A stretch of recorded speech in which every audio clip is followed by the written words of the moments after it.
বাংলাদেশের ওয়ানডে অধিনায়কের দায়িত্বটা সামলাতে হিমশিম খাচ্ছেন মেহেদী হাসান মিরাজ। তার নেতৃত্বে খুব একটা ভালো ফলাফল করতে পারছে না টাইগাররা, যে কারণে প্রশ্ন উঠছে ওডিআই কাপ্তানের লিডারশিপ নিয়ে। তবে বিসিবি সভাপতি আমিনুল ইসলাম বুলবুল মিরাজকে আরও সময় দেওয়ার পক্ষে।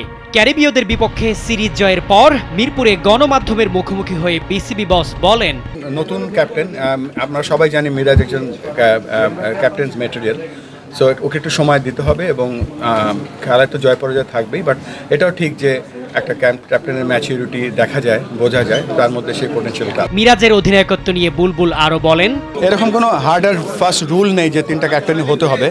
তবে এর আগে যখন আমরা আলোচনা করেছিলাম যে তিন ফর্মেটে তিনটা ক্যাপ্টেন হলে সুবিধা কি অসুবিধা কি, অসুবিধা থেকে সুবিধাটাই বেশি, আমরা সেটাও প্রেফার করব।